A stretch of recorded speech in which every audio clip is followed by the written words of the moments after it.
ठीक है। कई लोग ये भी कहेंगे कि सर सिर्फ काम काम नहीं करना चाहिए, आपको जो टाइम है वो थोड़ा एंजॉय भी करना चाहिए। देखिए एंजॉय करने के लिए मेरे पास मेरी फैमिली है, ठीक है, मेरे फ्रेंड्स हैं। तो मैं हेलो दोस्तों, इस वीडियो को स्टार्ट करने से पहले ही मैं आप लोगों को बता दूं कि इस वीडियो में जो भी मैं चीज़ें आपको बताऊंगा या फिर मैं अपने ओपिनियन आपके साथ शेयर करूंगा तो ये कम्प्लीटली पर्सनल ओपिनियन रहेंगे। मैं यहाँ पर ये नहीं बताऊंगा कि ये जो मैं चीज़ें बता रहा हूँ ये 100% सही है या फिर गलत है। आपके पॉइंट ऑफ व्यू ये चीज़ें गलत भी हो सकती है या फिर सही भी हो सकती है। ये वीडियो पूरी तरीके से पर्सनल है, तो इस वीडियो से मे बी आप कुछ सीख सकते हैं या फिर जस्ट माय पर्सनल ओपिनियन, इस तरह से आपको इस वीडियो को देखना है। तो चलिए मैं इस टॉपिक को बेसिकली जो आपके स्क्रीन पर दिख रहा है कि मैं बाकी इंजीनियर्स से दूर क्यों रहता हूँ, इसके बारे में आपके साथ मेरा पर्सनल जो एक्सपीरियंस और ओपिनियन है वो मैं आपके साथ शेयर करूँगा। देखिए at the start of this video मैं एक चीज़ बता दूँ कि जो भी मुझे लोग जानते हैं पर्सनली, जो मेरे मतलब रिलेटिव है या फिर दोस्त है जो बचपन से मुझे जानते हैं या फिर कॉलेज से मुझे जानते हैं, तो उनको एक बात तो पता है कि मैं इंट्रोवर्ट हूँ। अब इंट्रोवर्ट क्या होता है ये बताने की ज़रूरत नहीं है, सिंपल वर्ड में ये कहूँगा कि मुझे अकेले रहना पसंद है, ठीक है। ये बात ये रही मेरी एक पर्सनैलिटी के बारे में। लेकिन चलो आप थोड़ा प्रोफेशनली देखते हैं कि एज अ सिविल इंजीनियर हमें कम्युनिकेशन जो स्किल होती है या फिर अदर लोगों से जो कनेक्शन होता है हमारा, वो अगर बढ़ेगा तभी हमारा जो बिज़नेस होता है वो ग्रो हो सकता है। अगर आप एक इंट्रोवर्ट हो और इस चीज़ को आप मिटा भी नहीं पा रहे अपने बिहेवियर से, तो मे बी आपके बिजनेस पर इसका नेगेटिव इम्पैक्ट होगा। तो एक चीज़ बता दूं कि हाँ ये चीज़ हो सकती है कि मेरा इंट्रोवर्ट होना ही एक रीज़न है कि मैं बाकी इंजीनियर से दूर रहता हूँ, लेकिन ये कोई एक सॉलिड रीज़न नहीं है। ऐसा नहीं है कि मैं अपने क्लाइंट्स को जो भी वर्क होते हैं उन्हें टाइम नहीं देता या फिर मैं उनसे बात नहीं करता या फिर जो मेरे दोस्त हैं उनसे मैं बात नहीं करता, या फिर कुछ मेरे प्रोफेशनली जो दोस्त हैं, मे बी ये स्ट्रक्चरल इंजीनियर या फिर कोई आरसीसी डिज़ाइनर है या फिर कोई मान लीजिए अगर मतलब ऑनलाइन वर्किंग कर रहा है तो उन लोगों से मैं बात नहीं करता। ऐसा नहीं है, मैं कुछ खास लोगों से ही दूर रहता हूँ। और मैं इसमें कोई पर्सनली नाम नहीं लूँगा बिकॉज ये कोई नाम के बेसिस में मैं ऐसे लोगों से दूर नहीं रहता। बेसिकली मैंने एक पर्सनली एक कैटेगरी बना के रखी है कि मैं उन लोगों से दूर रहता हूँ। अब वो कैटेगरी क्या है, देखिए क्या होता है, जब मैंने स्टार्ट में अपना ऑफिस शुरू किया था तो उस वक्त मेरा अप्रोच यही था कि मैं जितने ज़्यादा क्लाइंट या फिर इंजीनियर्स या फिर बिल्डर डेवलपर हैं इनको एक्वायर कर सकूँ तो अच्छा रहेगा बिकॉज ऑफ माय बिजनेस, तो मेरा बिजनेस बढ़ सके इसलिए। लेकिन जब मैंने ये चीज़ें स्टार्ट की तब मुझे पता चला कि मोस्ट ऑफ द जो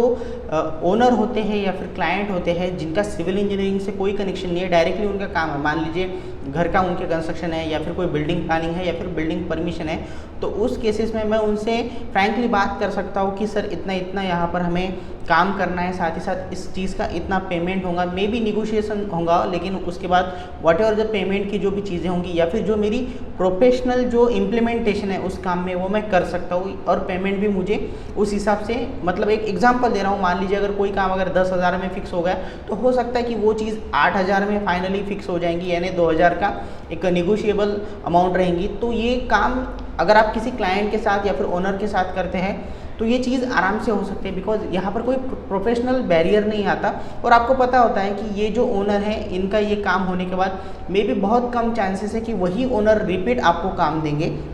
ये हो सकता है कि आपने अगर उनका काम अच्छा किया, उनको अगर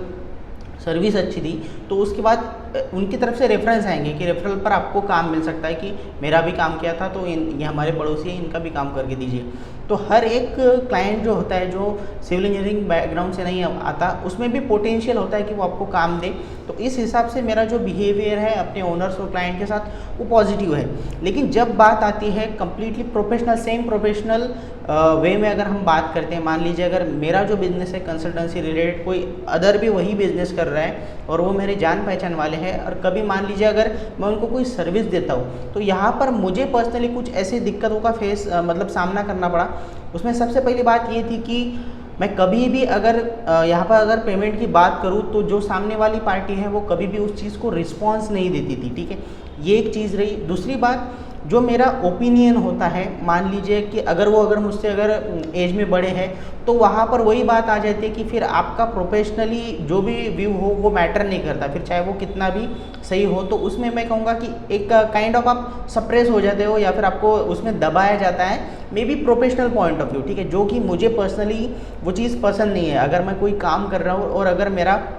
एक वैलिड ओपिनियन है उस पर अगर आप मान लीजिए अगर चर्चा भी करने के लिए रेडी नहीं है, तो उस केस में मैं ऐसे लोगों से दूर रहना पसंद करता हूँ। तो ये रहा है कि अगर मेरी प्रोफेशनल फ्रीडम को अगर आप वहाँ पर अगर दबा रहे हैं, तो मैं आपसे दूर रहना पसंद करूँगा, फिर चाहे आप कितने भी सक्सेसफुल सिविल इंजीनियर हो, बिल्डर हो या फिर डेवलपर हो।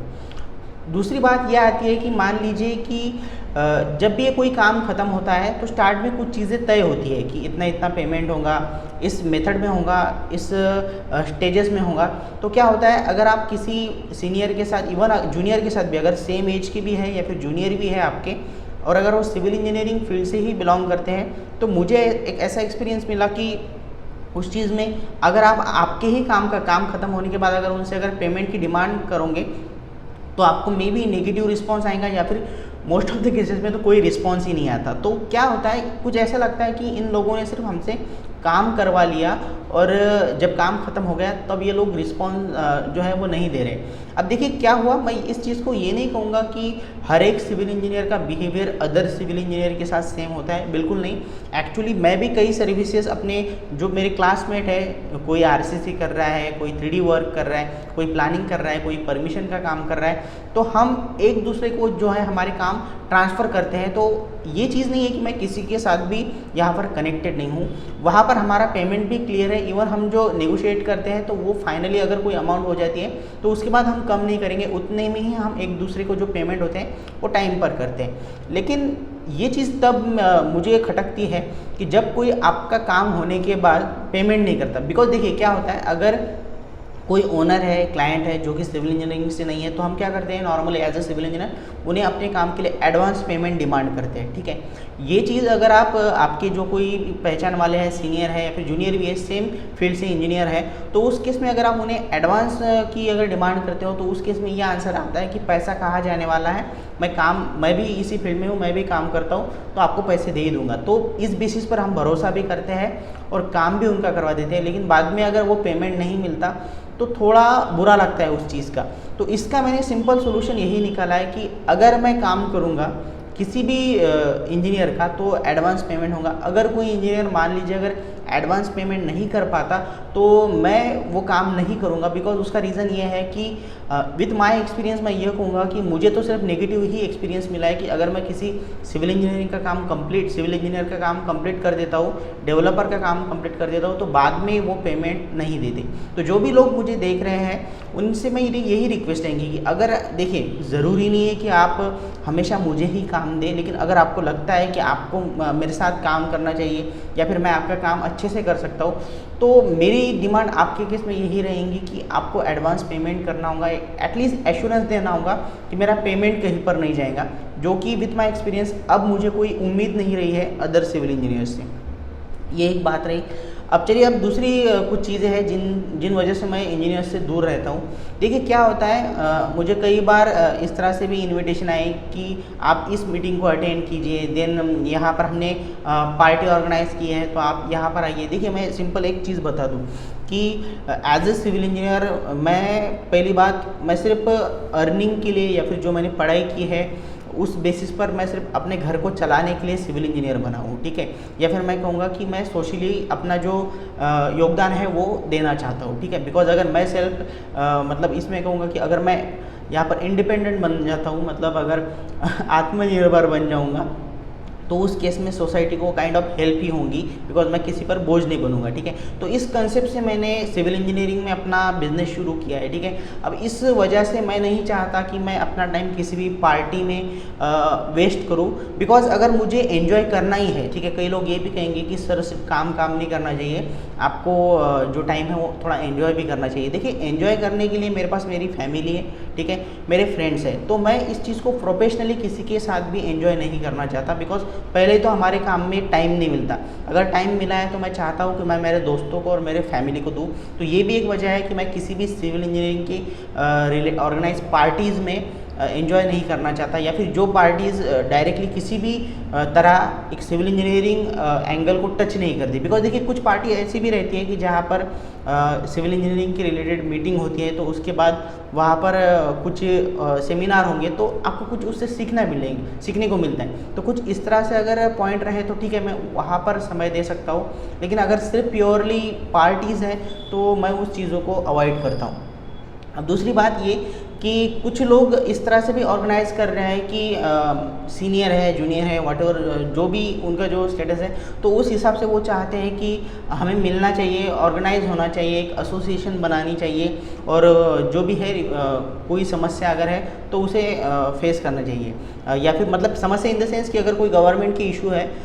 जिसे पूरी सिविल इंजीनियरिंग कम्युनिटी को तकलीफ हो रही है, तो उसके अगेंस्ट हमें आवाज़ उठानी चाहिए। तो मैं एक चीज़ आपको बता दूं कि पहली बात, मैंने जब से ऑफिस स्टार्ट किया था और जहाँ से स्टार्ट किया था, मैं इसी मूवमेंट में, अगर आप मेरे अगर स्टार्टिंग की वीडियो देखो तो मैंने कई जो इलीगल एक्टिविटी थी या फिर ऑफिसर के जो रूड बिहेवियर थे, इसके अगेंस्ट में ऑलरेडी मैं एक ऑफिशियली लड़ चुका हूँ, ठीक है। इन चीज़ों की बेसिस पर मैं एक एसोसिएशन का हिस्सा भी था, जो कि ऑर्गेनाइज, मतलब ये नहीं कहूँगा कि लीगली रजिस्ट्रेशन उस ऑर्गेनाइजेशन या फिर एसोसिएशन का था, लेकिन मैं उस टीम का भी हिस्सा बन चुका हूँ। और मुझे वहाँ पर भी वही चीज़ें देखने को मिली कि अगर बहुत सारे इंजीनियर अगर इकट्ठा आते हैं किसी एक समस्या के खिलाफ लड़ने के लिए, तो प्रॉब्लम यह है कि वो समस्या कुछ देर के लिए बाजू में हो जाती है, और जो यूनिट हमने बनाया या फिर ऑर्गेनाइजेशन हमने बनाई है, उसमें एक अलग तरीके का पॉलिटिक्स तैयार हो जाता है। ये मेरा एक्सपीरियंस है, हर जगह ये होगा ये मैं नहीं कहूँगा। So that's why I am really disappointed bye my experience. तो उस वजह से मैंने ये सब चीज़ें भी छोड़ दी कि मैं किसी एसोसिएशन का हिस्सा बनूँ। देखिए अगर उस एसोसिएशन में सच में ऐसे लोग हो कि जो सच में काम कर रहे हैं, या फिर जिस एजेंडा के लिए वो ग्रुप हमने बनाया है, वो एसोसिएशन हमने बनाई है, तभी मैं उस चीज़ का या फिर उस टीम का हिस्सा बन सकता हूँ। Otherwise really I don't want to waste my time. तो यही एक मतलब कुछ रीज़न है कि जिस वजह से मैं इंजीनियर से दूर रहता हूँ। देखिए अगर आपको कुछ क्रांति लानी है सिविल इंजीनियरिंग की फील्ड में, तो पर्सनली मेरा सजेशन ये है कि सबसे पहले किसी भी ग्रुप को या फिर किसी भी पर्सन को अपना माइंड क्लियर करना होगा कि हमें करना क्या है, ठीक है। बिकॉज मैंने ये भी देखा है कि कई ग्रुप फॉर्म हुए, स्टार्टिंग में तो उन्होंने मतलब एक जो इशू थे उसके खिलाफ आवाज़ उठाई, जो लेटर्स थे वो भी साइन करके दिए, सब अच्छा चल रहा था। लेकिन बाद में वही ऑर्गेनाइजेशन अब सिर्फ बर्थडे पार्टी और अगर कोई पार्टीज़ होती है तो उसके लिए अगर उस चीज़ का यूज़ हो रहा है। सो देखिए मुझे पता नहीं कि आपके टाइम की कितनी वैल्यू है, लेकिन पर्सनली मैं जानता हूँ कि मुझे कहाँ पर टाइम देना है और कहाँ नहीं। सो ये भी एक वजह है कि मैं कुछ ऐसे लोगों से या फिर ऐसे इंजीनियर से दूर रहता हूँ कि जो ग्रुप या फिर एसोसिएशन के नाम पर सिर्फ waste of money, waste of time और बस पार्टी करना चाहते हैं। सो आई होप कि यू ऑल अंडरस्टैंड कि क्यों मैं ऐसे लोगों से दूर रहना चाहता हूँ। एंड जैसे कि मैंने कहा, मैं फाइनल क्लियर कर दूँ कि मैं यहाँ पर कोई भी सोशल यूनियन बनाने के लिए सिविल इंजीनियर नहीं बना हूँ। मुझे मेरा घर चलाना है, इसलिए मैं सिविल इंजीनियर बना हूँ। तो अगर आपके पास कोई, देखिए मैं सिंपल एक कंपनी हूँ, आप मुझे एक कंपनी की तरह देख सकते हो कि अगर आपको कुछ प्रोडक्ट या फिर सर्विस मुझसे चाहिए तो ही आप मुझे कांटेक्ट कीजिए। अगर आपको कोई पर्सनल फेवर चाहिए तो उस चीज़ के लिए ना मैं बना हूँ, ना मैं उस चीज़ के लिए काम कर रहा हूँ, ठीक है। मैं आपको सिर्फ सर्विस दे सकता हूँ सिविल इंजीनियरिंग रिलेटेड, और उसके अगेंस्ट में मैं आपसे वॉट एवर माई फीस है वो मैं आपको चार्ज करूँगा लाइक ए नॉर्मल कंपनी, ठीक है। तो यही चीज़ मेरी भी है। मैं भी, आपने ये भी देखा होगा कि कभी भी मैं आपको पर्सनली कांटेक्ट नहीं करूँगा, कुछ विश वगैरह नहीं करूँगा, because I don't like that thing, okay. ये मेरा पर्सनल ओपिनियन है। अगर मुझे भी अगर आपसे कुछ काम है और आप में सच में वो एबिलिटी है, क्षमता है कि वो काम आप पूरा कर सकते हैं, तो मैं आपकी जो भी फीस है वो मैं आपको पे करूँगा, और उसी के बाद वो काम ख़त्म होने के बाद मैं कहूँगा कि अगर कोई काम हो जाता है तो वो भी मैं आपको ऑफर कर सकता हूँ। अदरवाइज़ मैं इस चीज़ को पर्सनल नहीं बनाना चाहता। तो जैसे मैंने कहा कि मेरा सिविल इंजीनियर बनना ये मेरे घर चलाने के लिए ज़रूरी है, ना कि आपके या फिर मेरे एंटरटेनमेंट के लिए। So I hope you got my point कि क्यों मैं कुछ लोगों से, स्पेशली कुछ इंजीनियर, डेवलपर और बिल्डर से दूर रहना पसंद करता हूँ। Thank you so much.